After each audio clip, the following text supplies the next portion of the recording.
That's right. Time once again for the exclusive film and video report, joined, as always, on these occasions by James Rana, sitting across from me, looking very studious. Well, thank you. I like to dress for radio. Almost Rod McEwen-esque with your sweater. You're going to write some poetry about walking alone on the beach and the lonely seagull and all that sort of thing. Well, I walk everywhere alone. You know, you are the living embodiment of a Rod McEwen poem. We are here to talk about a show business institution this week. Bigger than just an actor, bigger than just a singer, you know, an entertainer in the grand sense of the world. And a bombshell. There's a word. And a flaming red-haired bombshell. That's right, we're talking about Ann-Margret. You gotta love Ann-Margret. Ann-Margret, a discovery of George Burns. Really? Oh, yes. He brought her onto his, I think he was doing some kind of a talent scout type of thing.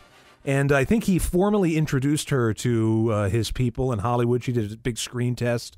And there's a DVD that came out, a VHS tape too. It came out years ago from A&E. It was their A&E biography series on Ann-Margret, and they had that footage of her singing "Won't You Come Home, Bill Bailey." Oh wow! What and a you can talent. see, and it's funny because she hadn't been glammed up quite yet by Hollywood, so she's a young girl, but she looks almost matronly compared to eventually what they would do with her in 1963 with the classic musical Bye Bye Birdie. Every high school in America puts on Bye Bye Birdie every year. This was sort of art imitating art, I suppose, because the whole movie is a lampoon on Elvis. Yeah. And the following year, Ann-Margret would go on to star with Elvis, and I'm sure that had to have been Hal Wallace at Paramount Pictures. He must have said, "Well, we have Ann-Margret in this movie about Elvis, so Elvis is signed to us. Let's put them together." Yeah.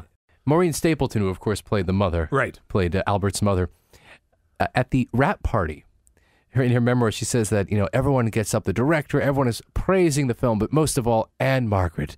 And so finally, Maureen Stapleton, who was I said one of the, gutsiest ladies in the biz at the time, stands up and is like, "Well, I guess I'm the only one here who didn't want to sleep with Ann-Margret."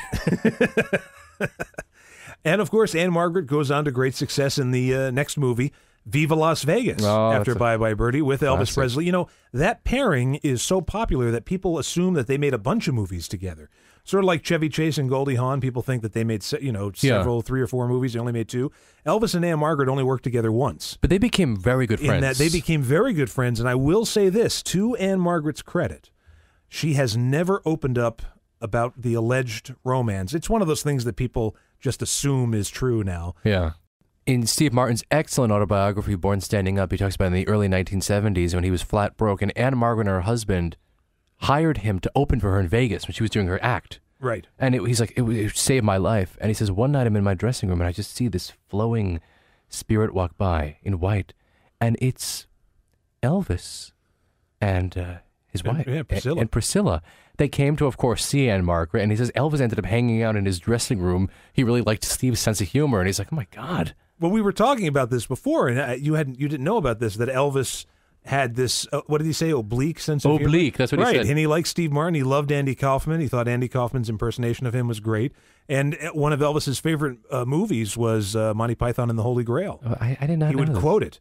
Do you know what the last movie Elvis saw? The last movie he saw before he died? What? Star Wars. Really? Yeah, because Lisa Marie wanted to see it, so he rented it from 20th Century Fox, and they screened it at a local theater. Here's the thing about Ann-Margret. When I watch these films that she's been in, and of course clips of her singing, I'm just taken by her. But I was introduced to her much later when I saw the Grumpy Old Men films. Yes, that was sort of like a comeback for her. She didn't really go anywhere, but her movies had sort of dried up. Like let's just run through a couple of the big ones. After Viva Las Vegas, which, by the way, she has the best.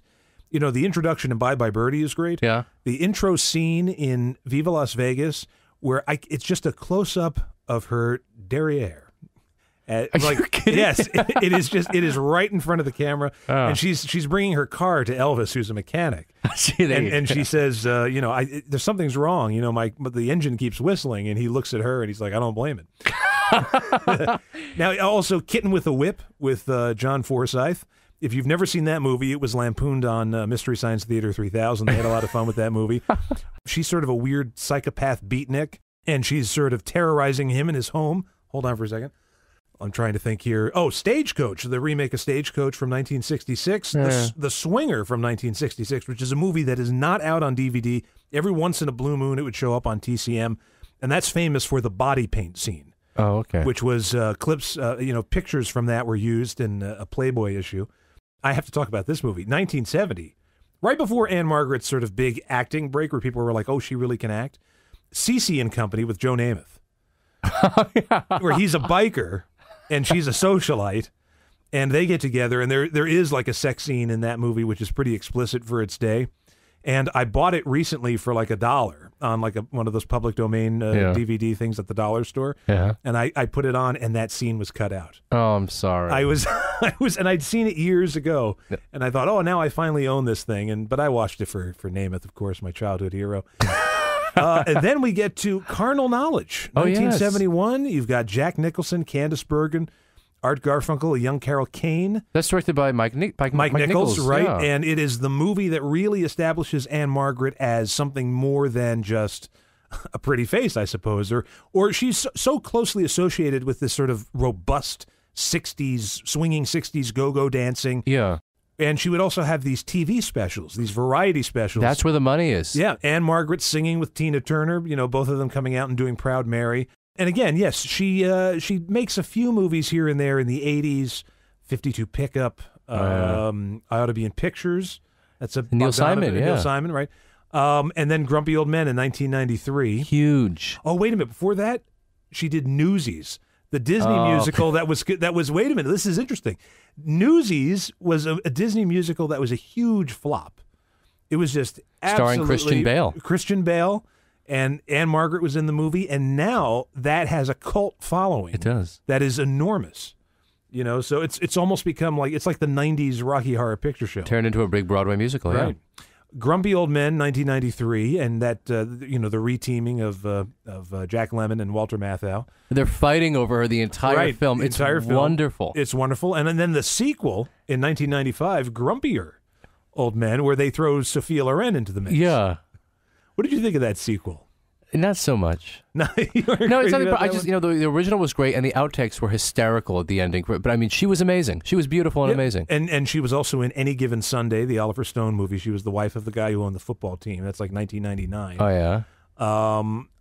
And as I look here, she did a comedy, which I haven't seen, called All's Fair in Love, and it was a comedy based on the Renaissance festivals. Now, yes, I've heard about that. I don't think it really came out. I don't know. It's 2009. I'm not really sure. It might be just went to video, that movie. Yeah.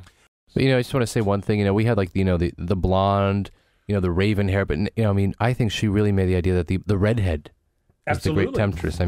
She's really the only one. Are there any other famous, salacious redheads? Oh, Tina Louise. Tina Louise. But sort of around that then same Nikki time. Cox. But I think that's Nikki Cox, of course.